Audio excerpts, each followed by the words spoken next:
Once in a while, I find myself poking at a feature story when it seems to be all over with the shouting, like the Riverdale story. I was in a hurry to get it over with. Still, it stuck to me like glue.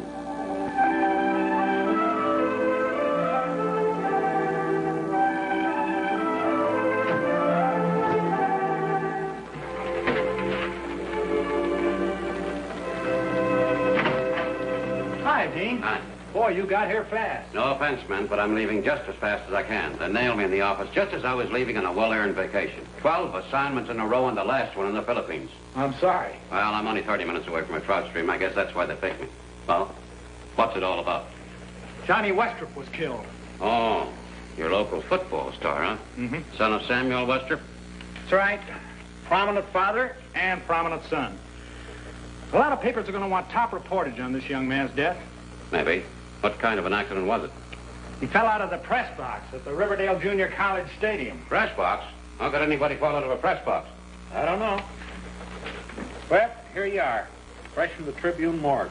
The envelope on Johnny Westrop and the one on his father. Have you spoken to the parents yet? Yeah, that's the tough part about it. They were in Redfield. I had to phone them and tell them. They're driving back now. They'll be here in a couple hours. Gee, how much rain can fall on one man? Yeah, 9 or 10 years ago, his little girl fell out of a tree and was killed. Now Johnny's dead. Well, if Mr. Westrop isn't getting back for a couple of hours, I might as well start my story from this stuff. You got enough there to write a book. Riverdale's losing Johnny Westrop was a real tragedy, Dean. Well, it's funny that an accident got him. In football, he never got hurt, not even a sprained ankle. He was a real hero type. Dark, 6'2", handsome, 190 pounds in muscle. Good scholar, too. He was on the honor roll. That's the best picture of him. Gee, good-looking kid. I don't see how they're going to open school Monday without him. Johnny was everything. Every girl in Riverdale Junior College was stuck on it. They used to call him Mr. Wonderful. Well, if you want me, I'll be in the next office. Okay.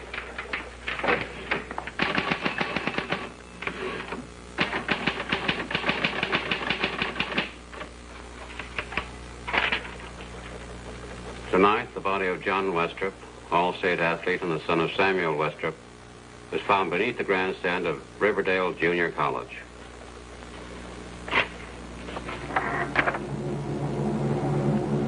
It came easy. I wrote almost as fast as I could type. While you're writing a story, you can tell, maybe by the feel of the keys, whether it's good or not. This one was not good. Johnny Westrop's life seemed to be all there in the files, but there was something cold and metallic in what I had written. I had a feeling that when this story hit, nobody would cry. Johnny Westrop, the brave, the athlete, the handsome Adonis, was dead. And yet, who are you? Johnny Westrop.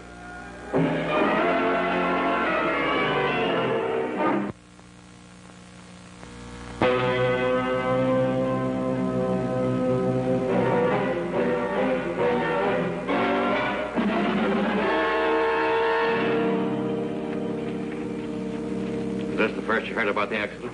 Yes. Why did you come up here? Run an ad in the Lost and Found. Please get me the police. You know, this is going to be pretty rough on your parents. Makes me feel kind of funny to be reported dead. Just think how your parents feel on that long drive back thinking you are dead. Yes? Oh, Dean Evans, Transglo Bar Service. And the Westrop matter. It's a case of mistaken identification. Well, it's not his body. No, he's right here in the Tribune office. Sure, I'm sure. You did? Well, how come you didn't recognize him? Never saw him in person. Only in that helmet and all that padding they wear at football games. Well, how was the other boy identified? Johnny Westrop's wallet was found in his pocket. Just a minute. What did you want to put in that lost ad, Johnny? I lost my wallet. Checks, officer. Says he lost his wallet. Dropped in here on a lost ad. What about the dead boy? Well, we'll have to find somebody to identify him. Maybe Johnny Westrop can. He ought to know a lot of kids that age. All right. I'll send him over. Johnny, they want you to go over to the city morgue and try to identify that boy. Besides, that's the first place your parents will come to, and you ought to be there when they arrive. And I want to see the look on your parents' faces when they find out that you're all right. I'll go on over there, too. There might be a story in the other boy. I'm glad I met you, Mr. Evans. I better get over there right away. Oh, say, Johnny, you remember the earthquake that happened here a couple of years ago? I sure do remember it. Well, there was a girl that worked at the school, in the dean's office. Her name was Mary Carberry. She still work there? Miss Carberry? Yeah. She sure does. Well, I think I'll come with you.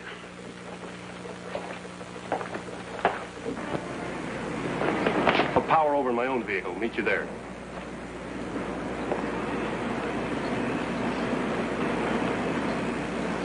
Only 4 carbureted?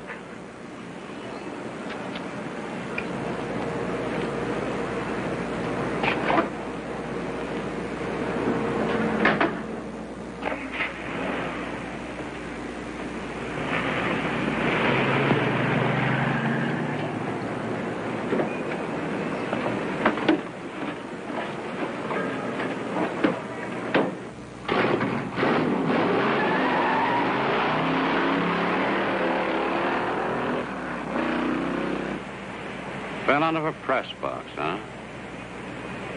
You wire service guys sure have it tough. Tougher than you think. Hey, Riverdale have a jet base? No.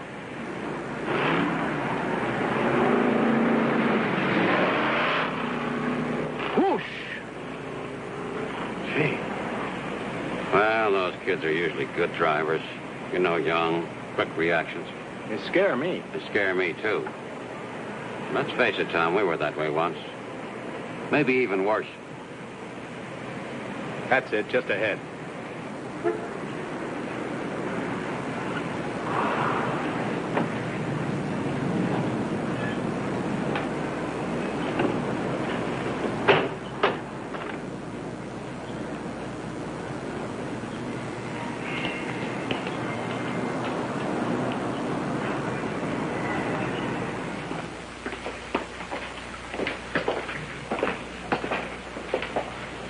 It was Steve Vittori. Friend of yours? No. I didn't know him close. I feel kind of sick, Mr. Evans. Sick because I always get to play. I get the headlines, and Steve was just a poor kid who wanted to play and never got to. Why was that? Because they kicked him out of school. Well, Steve Vittori had problems, stealing little things, always getting into trouble. Sure, Steve had his problems. Who hasn't? But they shouldn't have kicked him out of school. Well, he stole your wallet. You don't hear me complaining, do you? No. I admire you for it. Come on in here. We'll make out the report. Only take a few minutes. You know, it's no wonder everybody likes Johnny Wester. You know, he's just about perfect. Did you ever stop to wonder why they have holes in donuts? No. No special reason, is there? Yeah. Why? Well, because without the holes, they wouldn't be donuts. And without a few faults, a man wouldn't be human. Now, look, if you're going to go around town looking for faults in Johnny Westrup, you're not going to be a very popular man in Riverdale. They don't think he has any.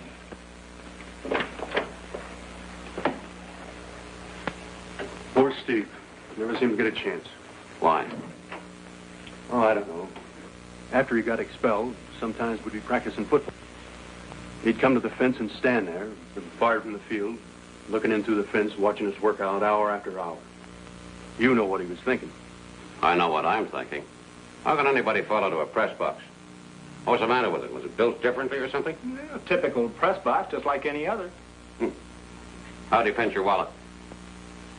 I guess he busted into my locker. When? Sometimes I stay on the field till dark, after the other guys go home. Oh, practice makes perfect, huh? There's been a lot of hot air written about me. I'm not as good as they say. Anyway, that's when I missed my wallet, last night after practice. By the way, Johnny, is there anything you'd like to tell me? What could I tell you, Mr. Evans? Oh, I don't know. Reporters always looking for a story. How about the little guys like Steve Vittori? Why do you always have to write about me? I've never written anything about you. Yet.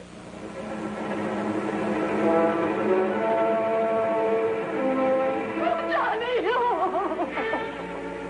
Oh, Johnny, I can't think. I can't speak. All right, Mom. It's a mistake. that's all. But Johnny, how did it happen? Oh. Mr. Westrop, I'm Dean Evans, Transglobe Wire Service. This was an awfully tough trip for you to have to make. Well, needless to say, I'm relieved. It would seem a little selfish to be happy just now. Who's the boy who was killed? Boy named Steve Vittori. I'm sorry. As a reporter, I'm curious, Mr. Westrop.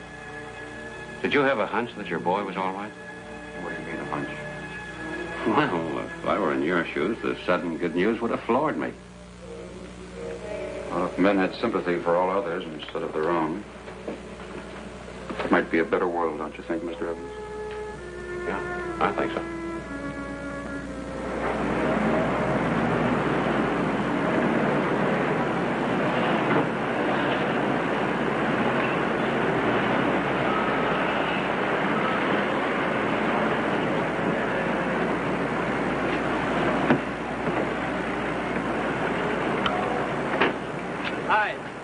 Fill it up.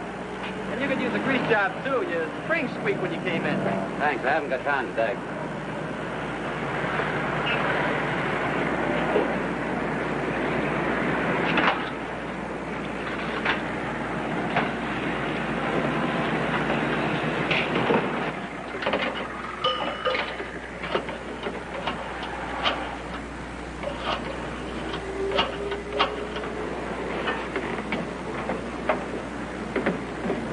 Transglobe?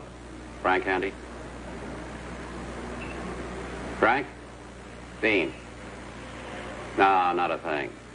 Case of mistaken identity. Oh, you wouldn't know him. Steve Vittori. Human interest? Yeah, well, there is such an angle. The parents riding all the way back from Redfield thinking the boy was dead, and then when they got to the morgue, he was walking towards them as big as life. Huh? Well, Mrs. Westrop's reactions were normal, but, you know, funny thing, the old man didn't seem to...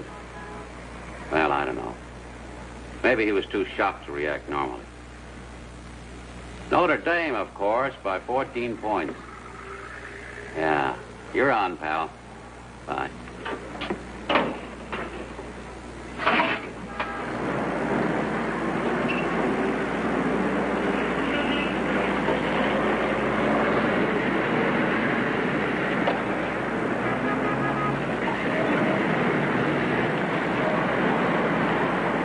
$5 even, huh?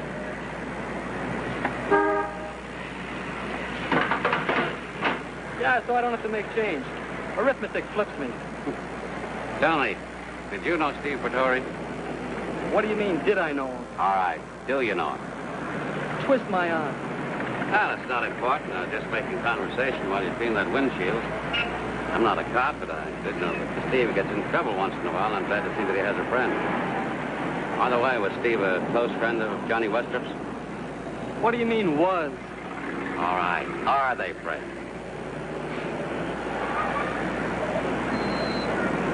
Look, miss, I only know how to grease cars. I forgot how to talk. What kind of a guy is Johnny Westrop? You ought to read the papers, mister. I haven't time. I'm busy. Fishing. Fishing for what? Well, if I knew that, I wouldn't have to fish. Johnny's all right, I guess. How about guessing again? Look, mister, they don't let you vote until you're 21. What's my opinion worth? Never mind your opinion. Just guess. All right, so I don't like Johnny. I suppose that's big news. Thanks, pal. A man just bit a dog. $5 even, huh? Uh-huh. Well, I guess you might as well grease the car. Make up your mind, Dad. I already have. Where's Laurel Street? Cross the 7th, 3 blocks south. Is the 800 block within walking distance? Yeah, you can stroll it in about 3 minutes flat. Thanks. Listen, don't pay any attention to what I said about Johnny Westrop, mister. I'm always wrong.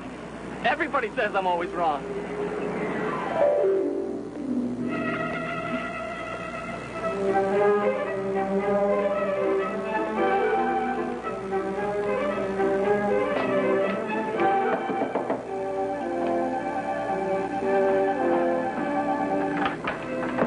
Hello, Mary. Well, Dean Evans, what brought you to town? Another earthquake? Almost, but it petered out. False alarm. Come on in.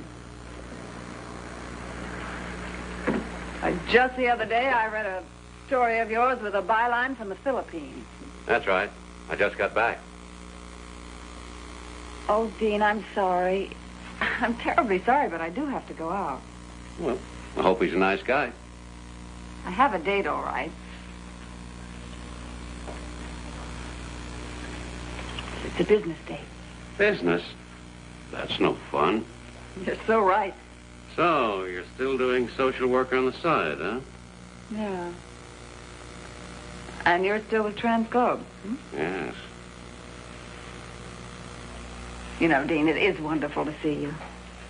But I don't know whether I should be flattered or not. You look like a reporter that smells a story. Well, sometimes a story can be felt. No odor. By the way, tell me, how much do you know about a Samuel Westrop? Just what I read about him. He's a big shot. What about his...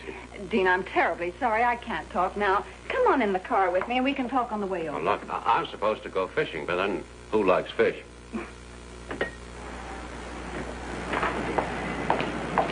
You were about to ask me about... Oh, I was just curious about his son, Johnny. Johnny Westerfeld there. He's everything they say he is. 1 in a million. Is that the reason you came to Riverdale? Well, yes, but I'm not sorry. Slide in. That's the call I have to make. To Steve Vittori's mother. Quite a large house you have for one little girl. I had a roommate last year. A teacher. Or she was a teacher at junior college. There was an accident. What happened? She drowned in the swimming pool. Hey, that's odd. Why? I don't know. 2 fatal accidents at one school. Odder than that. There was another one. Just a couple of months ago, a boy slipped and fell in the shower room and broke his back. He was dead when they found him. But such things wouldn't interest a big-time reporter like you. You only want to know about the big things, not the little people. Nonsense. Why, I've known wonderful people who've never made the newspapers. Well, that's true. Take the person who paid for Carol's funeral. Carol was my roommate's name. Who paid for it? We never knew. The day they found Carol's body, we came back to the house, and leaning against the door was a brown envelope.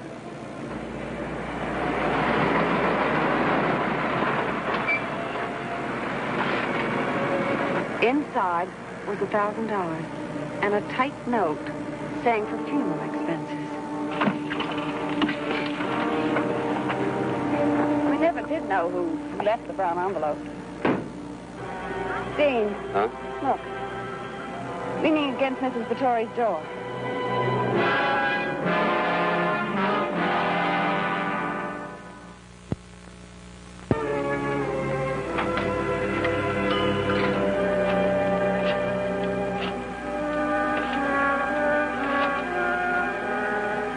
Benson? Evans. I want you to do me a favor. No, I haven't left yet. I just saw Mrs. Vittori. She was too upset to talk. But someone left her $1,000 to pay for Steve's funeral. No. No idea who. Now, about that favor. Riverdale has 3 high schools and 1 junior college, right?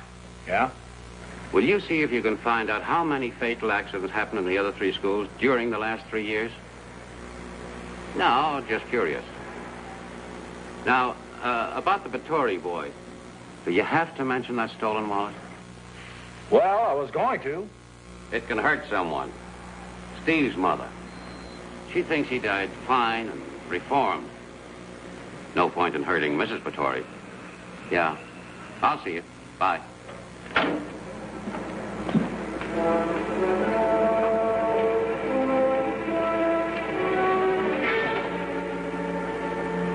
I'm sorry for what I said. You have a lot of sympathy. Thanks, Dean. Oh, well, just as that stolen wallet wasn't used. It's of no importance. Tell me about Steve. Funny thing about Steve, he was a nice kid, in spite of what they said about him. Well, I've heard that he's been hanging around quite a bit inside the athletic field. No, outside. Which pretty well describes Steve. Always on the outside, figuratively speaking. Well, literally speaking, on the night he died, he was on the inside. He imagined he was a football hero. Climbed up to the press box, thinking he was a great reporter or something. Oh, that's the last thing he should ever dream of being. I don't know. There's some pretty nice reporters. I'd invite one up to the house for dinner if I thought he was hungry. Potluck, of course. Unless you want to go out and get us a couple of steaks for me to cook. Well, I'd love to, Mary, but I really have to get along. Can't blame a girl for trying to wangle a couple of steaks, especially the way the prices are today. If I stayed in Riverdale, I wouldn't get a wink of sleep. Why? Have you ever tried to figure out why some unknown philanthropist goes around paying for funerals of people who died in accidents? Maybe he just knows that Mrs. Vittori is very poor.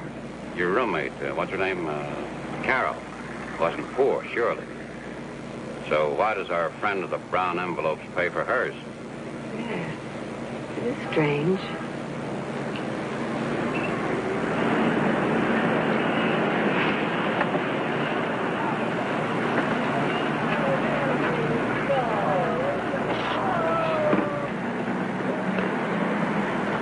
Well, I gotta go.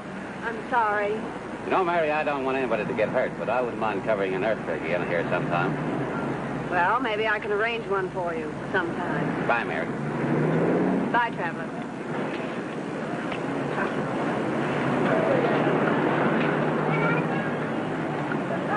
You're a fast worker, mister. Just keep the engine running. I'm going fishing in 60 seconds.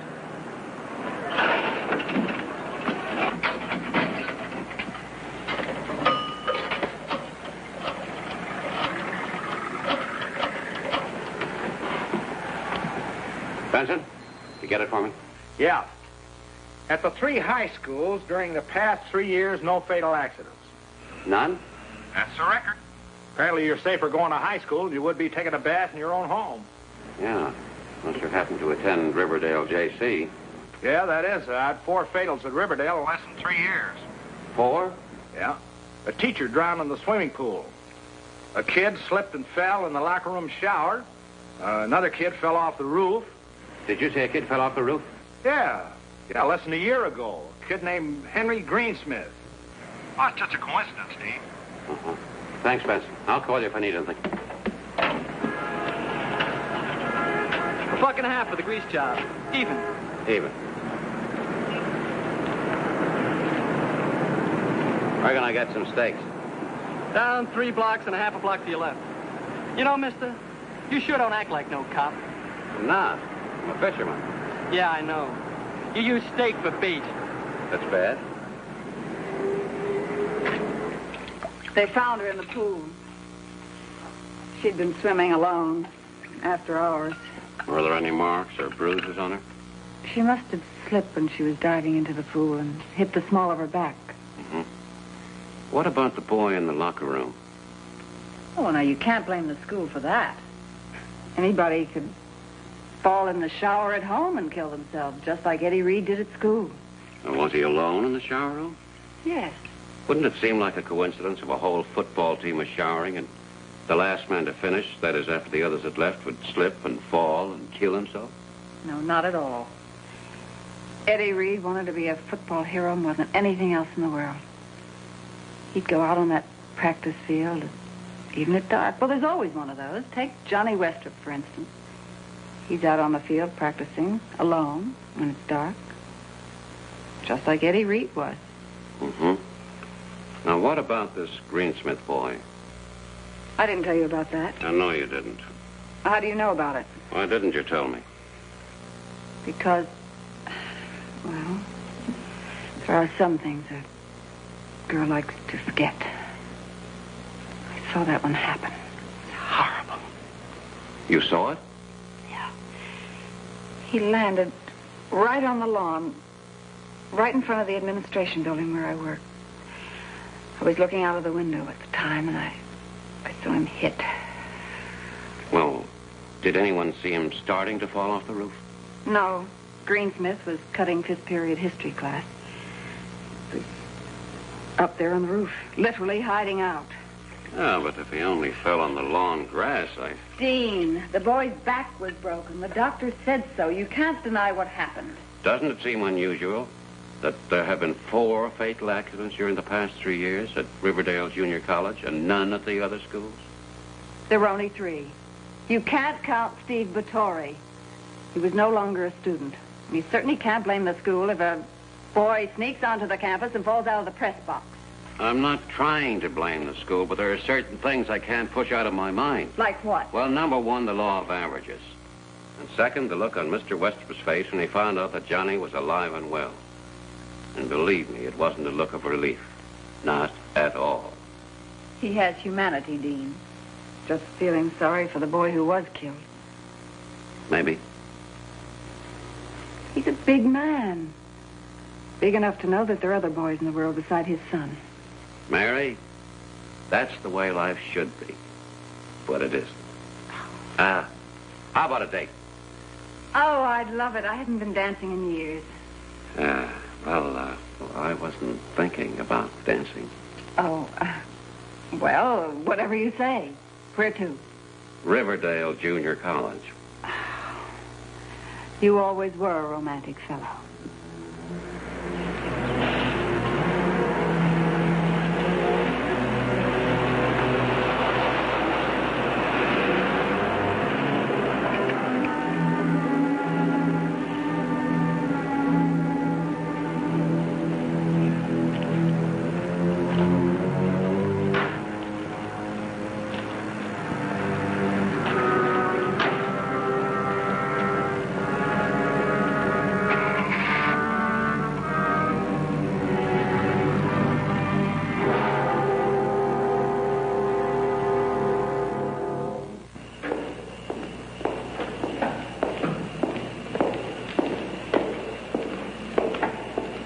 Like a housebreaker.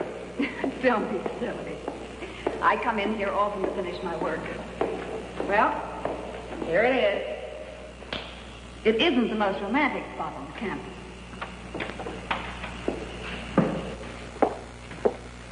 Mary, if you don't mind looking up those records, I'd like to know just when that Greensmith boy fell off the roof. I don't recall whether his history class was 5th or 6th period that semester. It's going to take a little while to find out. Oh, now, I do recall, though, it was very close to lunchtime, so it must be 5th period. Well, in the meantime, I'm going to take a look at that press box. What in heaven's name for? Mary, I spent a lot of Sunday afternoons in press boxes at football stadiums. And believe me, I never fell out of one. Huh? I bet you did. And landed on your head, too.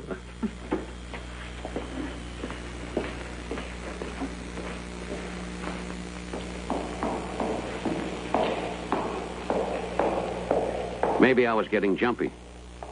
But that school corridor reminded me of Johnny Westrop himself. Brightly lighted, but full of dark corners and ominous shadows.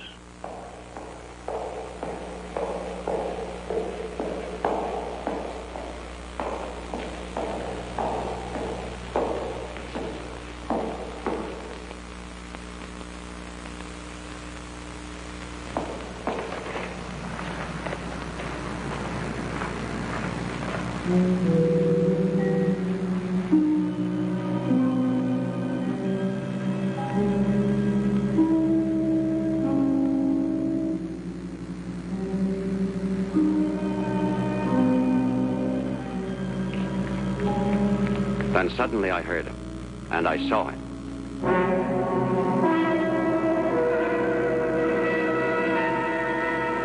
I'd seen something like this once down in Mexico, but never in a deserted stadium. I'd seen it in Mexico when the gate was thrown open. With that strange, alert daring, the bull comes out.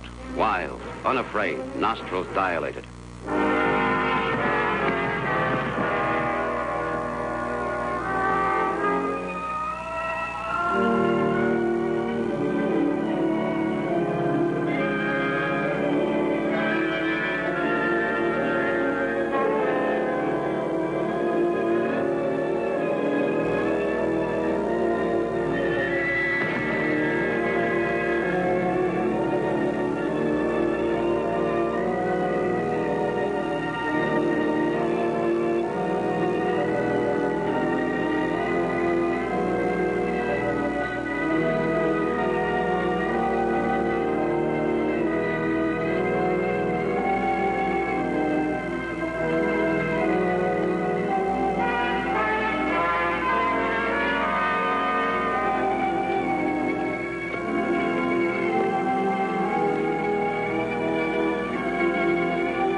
Hi, Mr. Evans. Hello. I hit it too hard, I guess.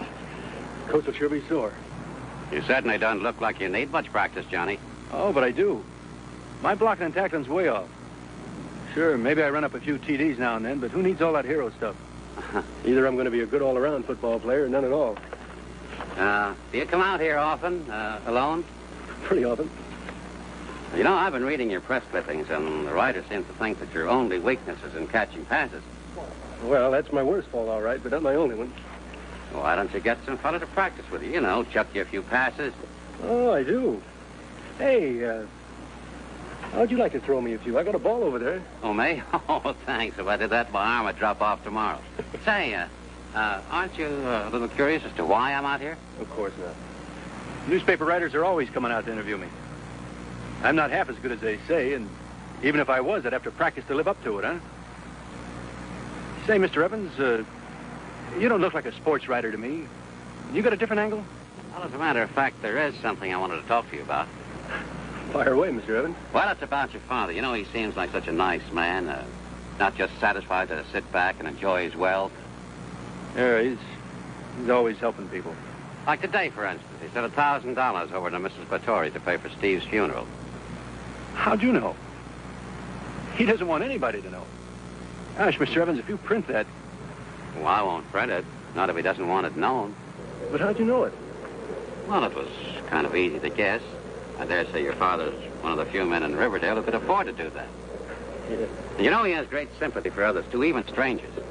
Well, when he found out that you were okay, he felt such a sense of relief that I suppose he wanted to pay for Steve's funeral. I can understand that. But what I can't understand is why he paid for that schoolteacher's funeral. You know, the one who drowned. Gosh, Mr. Evans, do I? Uh-huh. Just curious. Mr. Evans, don't nose it around. My father wouldn't want anybody to know. I can understand that. Good night, Johnny. I'll be seeing you, Mr. Evans.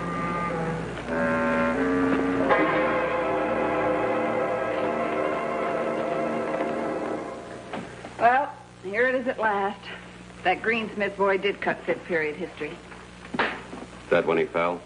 Yeah, he was cutting class and hiding out on the roof. Mm-hmm. By the way, was Johnny Westrop in the same history class? Let's see. Vandermeer, Watson, Westrop. Yes, he was. Why? Well, at least Johnny wasn't prowling around when the kid fell anyway. What are you talking about? Oh, I don't know. If you're thinking that Johnny Westrop I was, but I guess I'm wrong. Maybe he is perfect. But I can't help thinking that he's a little too perfect.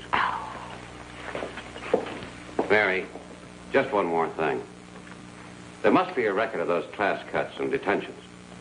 I've already told you that the Greensmith boy cut fifth period history class. Mary, please do me a favor. Oh, sure, anything. I want to know more about those cuts. Particularly fifth period history. You know, I used to cut history myself. All right, if you don't believe me, I'll prove it to you. Let's see, Greensmith. Mary. Look under W. Please.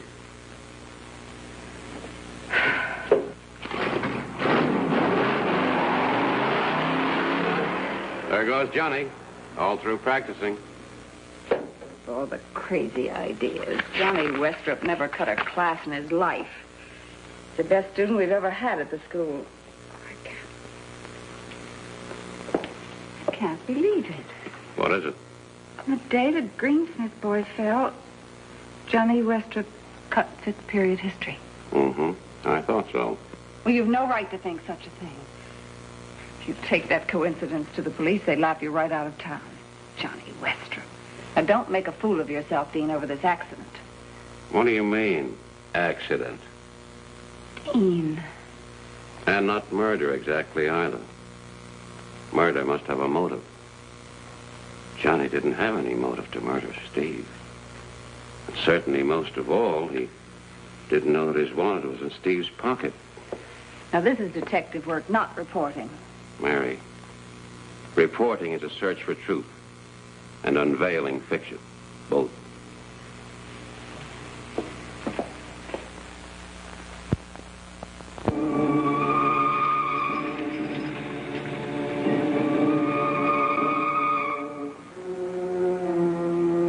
had no motive. Does a tiger need a motive? I had a date with a tiger. I waited nearly 2 hours. Then at 8:15, Johnny's father came out.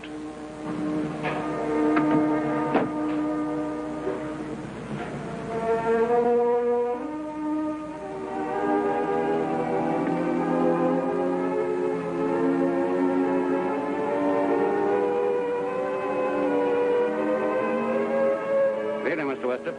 I was just going to call him. Mind if I walk along with you? Not at all.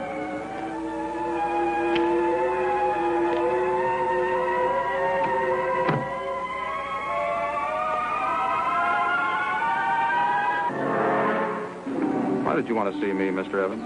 Because I think that you're the man who paid for Steve Vittori's funeral. I am? Of course, it's just like your other generosities. Generosities. You speak in the plural.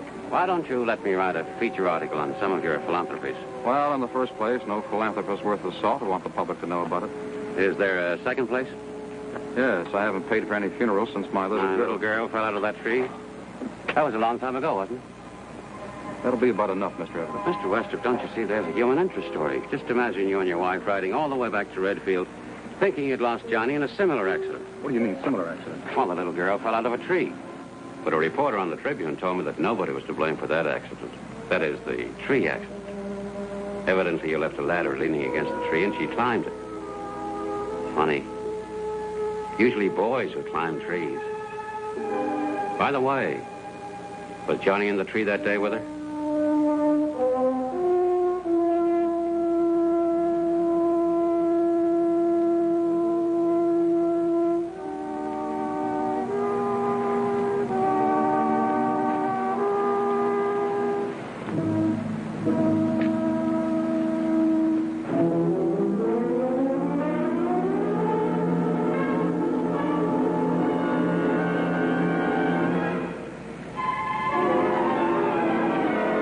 Sure what Johnny was up to, but I knew I had to stay with him.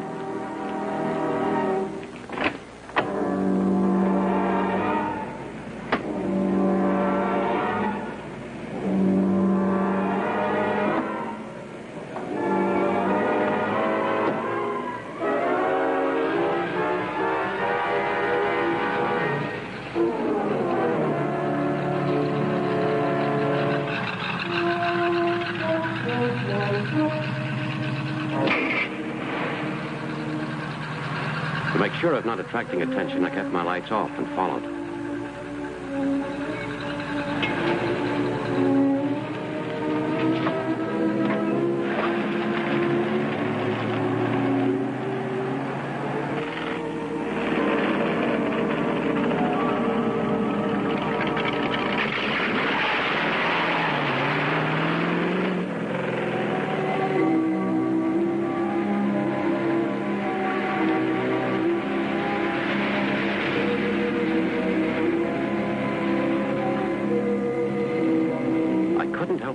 Johnny drove that hot rod around the city streets like a predatory animal on the prowl in the jungle.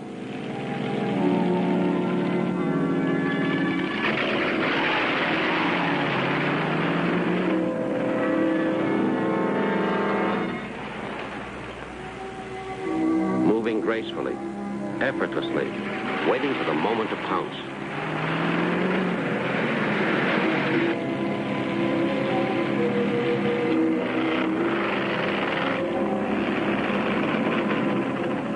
Suddenly, he seemed to sense he was being followed. He gunned those 4 carburetors, and in a matter of seconds, he lost me.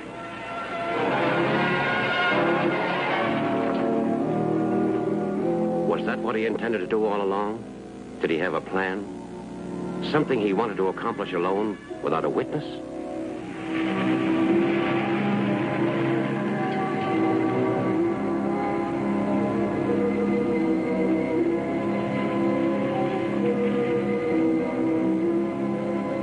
No matter what he had in mind, I knew I had to pick up his trail and stay with him.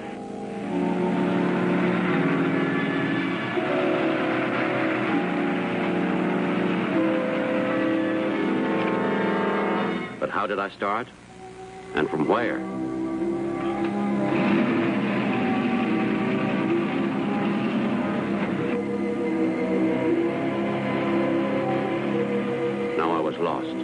thoroughly lost, and somewhere not far away, Johnny knew every street and turn in the town.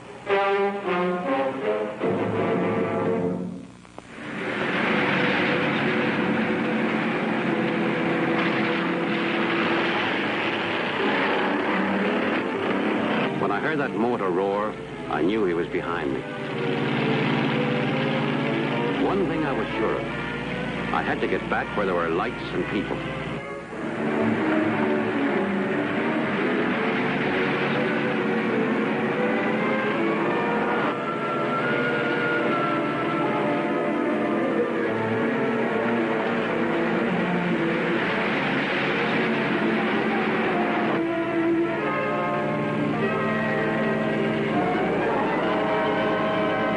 That was enough.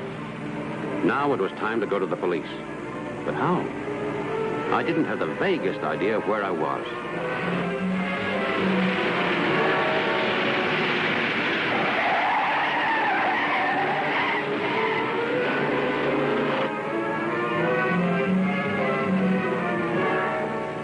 I lost it. But why?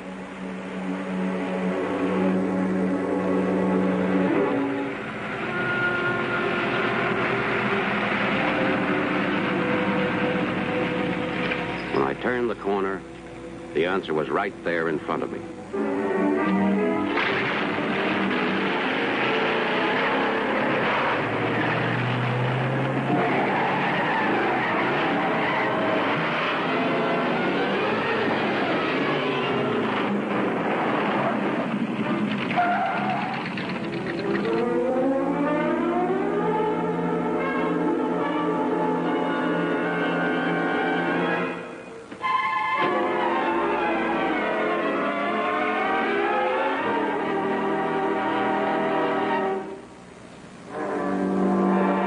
I realized then that Johnny had skillfully herded me exactly where he wanted. This was where I was supposed to be. A sheep led to the slaughter.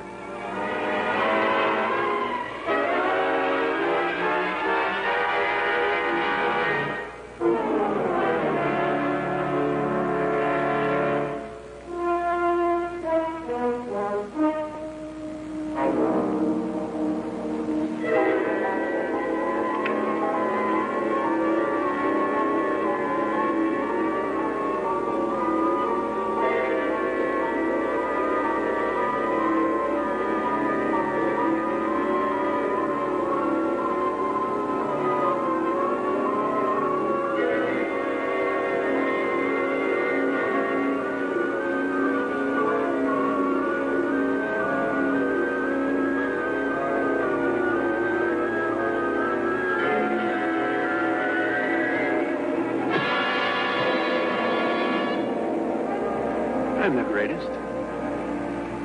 Stand up. Turn my back so you can break it? One of those shoulder blocks? Like you broke Eddie Reed's back? Yeah.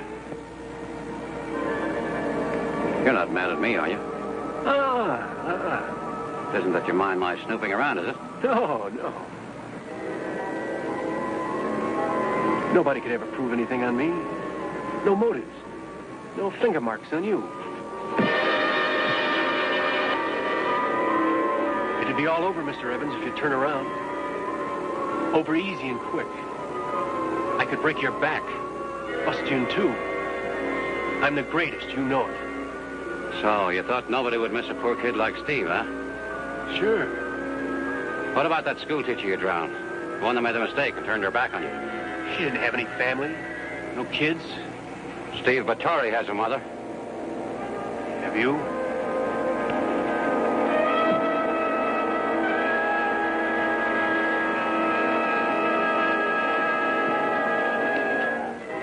That's the old trap play. The real sucker trap. Try it again. Go on. This time, watch my sidestep. Try to feint me one way and then hit me from the other. Come on. It's your dad I feel sorry for, Johnny. He suspected your crimes all along. That's why he paid for those funerals, isn't it? He can afford to pay for one more. But he wasn't sure. He couldn't prove it. Why, anyone who said anything about the great Riverdale hero, the Adonis, the best student, the greatest athlete in school, would be laughed out of town, wouldn't he, Johnny? Turn around. And it all started 9 years ago, when you pushed your little sister out of that tree. I didn't do that. I could have. She fell. He thought I did it. What would you do if all your life your own father kept thinking you were a killer? Well, now I am.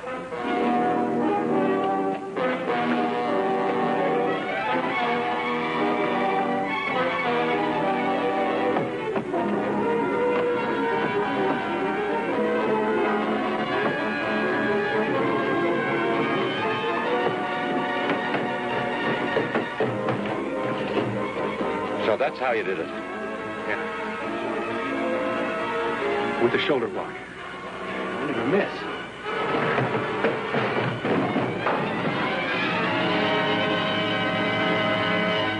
You missed that one. Anything you'd like to add to this, Mr. Evans? No, that's the whole sad story, Chief. Now, I suppose the boy's father will have to identify the body after all. Mr. Westrup's already here. He's been here for over an hour trying to tell us about Johnny and his suspicions. They were very vague but terrible suspicions about his own son. First, I just couldn't believe it. Then when I saw him, he must have been on his way down here. About 10 years ago, he accused Johnny of pushing his sister out of a tree. Oh, we proved that Johnny didn't do it, so you can understand why he's been a little afraid to accuse Johnny again. Until tonight. Excuse me.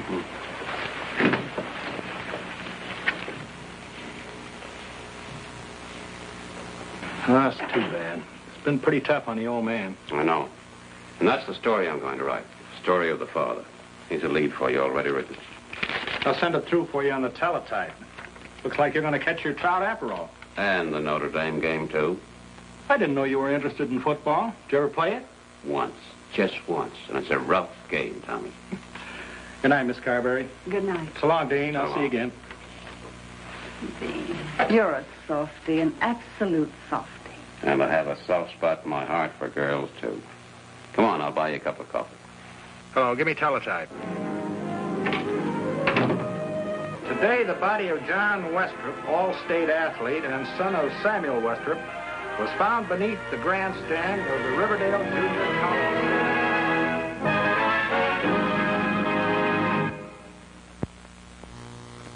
Three great stars. Mercedes McCambridge, Dane Clark, George Brown, bringing you exciting news dramas on Wire Service.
This was a Don W. Sharp, Warren Lewis production.